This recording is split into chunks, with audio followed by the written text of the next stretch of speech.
اسلام کا جز، حیا اسلام کا جز۔ اللہ اکبر! یہ حیا اور حجاب ایک زیور ہے، زیور۔ میں ایک بار دلی سے امریکن ایئر ویز کے جہاز پہ سوار ہوا، سخت بیمار حالت میں تھا، بخار تھا مجھے بہت تیز۔ 3 بجے رات کو فلائٹ میں پہنچا اس ارادے کے ساتھ کہ میں فوراً آرام کروں گا، لیکن اللہ کو کچھ اور منظور تھا۔ مجھے جو سیٹ ملی جہاز میں، اس میں بغل کی سیٹ پر ایک سردار جی، ایک سکھ بھائی جو فرینکفرٹ سے آ رہے تھے اسی فلائٹ سے، اور ان کے آس پاس کی سیٹیں خالی تھیں، تو وہ تو شاید خوب سو چکے ہوں گے، اور وہ ایک کمپنی کی تلاش میں تھے کہ کوئی آئے میرے پاس سیٹ پر بیٹھے گا تو میں اس سے باتیں کروں گا۔ تو وہ سردار جی جو تھے انہوں نے فوراً بات چیت چھیڑی راجنیتک حالات پر، تو میں نے ان سے موضوع گفتگو کو بدل کر اسلام پر گفتگو شروع کر دی، اس طرح کہ شاید وہ شروع میں فیل نہ کریں، لیکن تھوڑی دیر کے بعد انہوں نے لمبی لمبی جمائیاں لینی شروع کر دیں۔ اس کا مطلب یہ تھا کہ وہ بور ہو رہے ہیں اور he is not interested at all, یہ اسلام کے بارے میں سننا نہیں چاہتے۔ لیکن میں بھی بولے چلا گیا، بولے چلا گیا، بولے چلا گیا۔ مارکیٹنگ کرنے والے کو تو یہ سکھایا جاتا ہے، لیکن اللہ کو کیا منظور تھا؟ سامنے کی سیٹ پر ایئر ہوسٹس بیٹھی تھی، رات کا وقت تھا، کوئی سروس کا وقت نہیں تھا۔ اس نے پیسنجرز کو ویلکم کیا، اپنی اپنی سیٹ پر بٹھایا، جہاز ٹیک آف کر گیا تو وہی بیٹھ گئی۔ جب اسلام پر میں سردار جی سے اپنے نیبر سے بات کر رہا تھا تو اس لڑکی نے، امریکن لڑکی نے پلٹ کر میری طرف دیکھا اور کہا کہ sir I think that you are talking about Islam. میں نے کہا ہاں، اسلام کے بارے میں ہم لوگ بات کر رہے ہیں۔ تو اس نے کہا can I participate in your conversation, میں بھی کچھ بات کر سکتی ہوں؟ میں نے کہا شیور، وائی ناٹ۔ تو اس نے کہا کہ میں اسلام کے بارے میں 1 سال سے غور کر رہی ہوں، اب غور کرو، سوچو اندر اندر ہو کیا رہا ہے دنیا میں۔ میں کچھ پڑھ بھی رہی ہوں اسلام کے بارے میں، اور آئی لو، بہت سی چیزیں مجھے پسند ہیں، بٹ کچھ کویشچنس ہیں جو مجھے بے چین کرتے ہیں۔ تو میں آپ سے پوچھوں؟ میں نے کہا پوچھو۔ میں اس وقت اسٹوڈنٹ تھا اسلامک یونیورسٹی آف مدینہ میں، تو اس نے مجھ سے پردے کے بارے میں پڑھا۔ اس نے کہا کہ مجھے سمجھ میں نہیں آتا کہ یہ 50% آف پاپولیشن کو آپ کنفائن کر دیتے ہیں بیہائنڈ 4 والز، تو انسانی ڈیولپمنٹ میں یہ بہت بڑی رکاوٹ نہیں ہے؟ تو میرا ایک مزاج ہے، مجھے میرے بزرگوں نے یہ سکھایا کہ جب تم سے کوئی سوال کرے تو تم اس وقت اللہ کی طرف متوجہ ہو کر چپ کے دعا کرنا، سوال بھی سنتے رہنا، اور دعا یہ مانگنا کہ اللہ اس کا جو سب سے اچھا جواب ہو وہ آپ میرے دل میں اتار دیجئے، میں تو کچھ جانتا نہیں ہوں۔ سبحانک لا علم لنا الا ما علمتنا انک انت العلیم الحکیم۔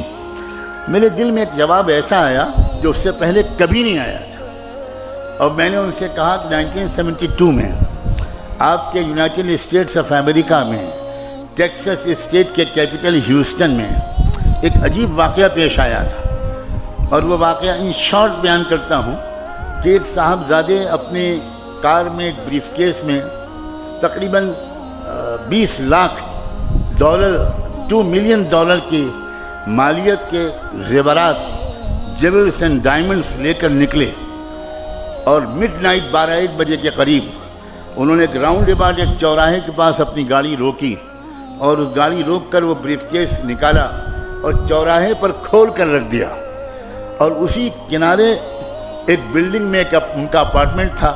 انہوں نے گاڑی پارک کی اور اوپر چلے گئے اور اپنی بالکنی سے واچ کرنے لگے کہ اب دیکھیں میرے بریف کیس کا کیا ہوتا ہے۔ تھوڑی دیر کے بعد کوئی اور صاحب آئے، انہوں نے دیکھا، گاڑی روکی، ادھر ادھر دیکھا، کوئی نہیں ہے، بریف کیس کو دیکھا، سوچا کہ $20 لاکھ مجھے اس طرح مل رہے ہیں یا اپروکسیمیٹلی۔ انہوں نے جلدی سے بریف کیس اٹھایا اور گاڑی میں رکھی اور بھاگ گئے۔ اس نے نمبر نوٹ کر لیا مالک نے، اور پولیس کو انفارم کیا، اور اگلے چوراہے پر پولیس نے ان کو ریڈ ہینڈڈ پکڑ لیا۔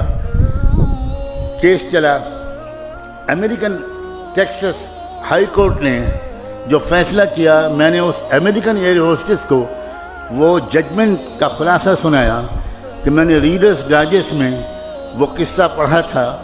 ہائی کورٹ کا فیصلہ یہ تھا کہ اصل کرمنل وہ نہیں ہے جس نے چوراہے پر سے بریف کیس کو اٹھایا ہے، اصل کرمنل وہ ہے جس نے پروٹیکٹڈ پراپرٹی کو اوپن کر کے چوراہے پر رکھ دیا۔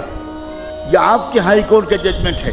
تو وہ تھوڑی دیر کے لیے پزلڈ ہو گئی۔ میں نے کہا کہ آپ سمجھیے کہ یہ آپ کے سوال کا جواب ہے؟ تو کہنے لگی کہ can you please explain it a little further.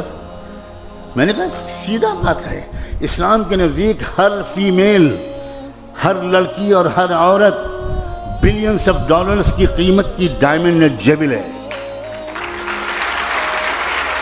It should be protected. It should be protected. اب اگر کوئی لڑکی، کوئی عورت وہ اپنے آپ کو اوپن کر کے پیش کرتی ہے تو امریکن کوڈ کے مطابق جو لڑکا ٹیس کرتا ہے، جو لڑکا سیٹی بجاتا ہے، وہ مجرم نہیں ہے، مجرم وہ لڑکی ہے جس نے انوائٹ کیا ہے کہ آؤ غنڈو، آؤ سماج کے خراب لوگوں، مجھ پر بری نظر ڈالو۔ میری پردہ نشین باحیا اور باحجاب بچیوں، جانتی ہو ایک اسلام کے قانون کی تشریح کا کیا جادوئی اثر ہوا؟ شی واز ان ٹیئرز، رونے لگی وہ، اور وہ کہنے لگی کہ اب کراچی ایئرپورٹ آ رہا ہے، میں تو اب آپ تو اتر جائیں گے، آپ کو یہاں سے فلائٹ چینج کرنی ہے، اب میرے پاس تو 4-5 سوال اور بھی ہیں، آپ کے اس سوال نے تو مجھے مسمرائز کر دیا، آپ کے جواب نے۔ میں بالکل مطمئن ہوں کہ پردے کے بارے میں، but what about my other questions? میں نے کہا دیکھو میں ایک اسٹوڈنٹ ہوں، میرے پاس اپنا کوئی فون بھی نہیں ہے، میں ہاسٹل کے چیف وارڈن کے آفس کا نمبر دیتا ہوں، آپ مہینے میں 1-2 بار مجھے کال کرنا، اگر میں مل سکوں گا تو ملوں گا، جواب دوں گا۔ اور اگلے 7 مہینے تک وہ مجھے ہر مہینے 1-2 سوال کرتی رہی، اور میں اپنی علم کے مطابق جواب دینے کی کوشش کرتا رہا، اور چونکہ میں مدینے میں تھا تو جواب دینے سے زیادہ میں مسجد نبوی میں اس کے لیے ہدایت کی دعا کرتا تھا۔ 27ویں رمضان کی تاریخی رات تھی، وہاں رات تھی اور مدینے میں دن تھا، جمعے کا دن تھا۔ اس نے مجھے فون کیا، اس نے کہا مولانا میں نے اس وقت کوئی سوال کرنے کے لیے فون نہیں کیا ہے، I want to give you a very happy news.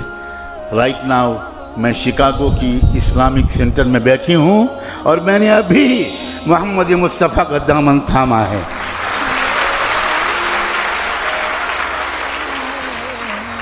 تمہارے پاس ہے لڑکیوں یہ چانس ہے کہ اپنی نان مسلم کلاس میٹس، روم میٹس، ہاسٹل میٹس، اپنی نیبرز، اپنی سوسائٹی اور محلے میں رہنے والی نان مسلم لڑکیوں سے دوستیاں بڑھاؤ اور ان سے کہو کہ پلیز لیٹ اس انڈرسٹینڈ، ہم لوگ پڑھے لکھے لوگ ہیں بھائی، ہم لوگوں کو ایک آپس میں ڈیبیٹ کرنا چاہیے، ایکسچینج آف نالج کرنا چاہیے، ہم لوگ لڑکے ہو رہے ہیں، وی آر سویلائزڈ پیپل، آئیے ہم لوگ بات کریں، آپ سمجھیے ہمارے حجاب کو، آپ سمجھیے ہمارے پردے کو۔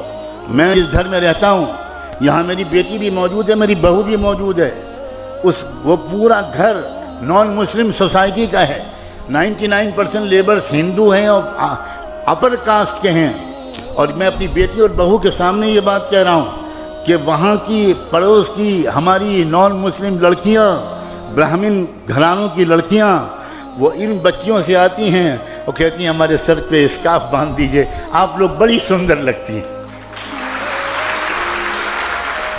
یہ سندرتا محمد مصطفیٰ کی سنت کی ہے، یہ خوبصورتی ملت ابراہیمی اور شریعت محمدی کا حسن ہے، اور اس سے تمہارے دلوں کو سکون رہے گا، اس سے تمہارے دامن پاکیزہ رہیں گے، اس سے تمہارے خیالات منتشر نہیں ہوں گے، اس سے تم ماحول کی گندگی سے متاثر بھی نہیں ہوگی۔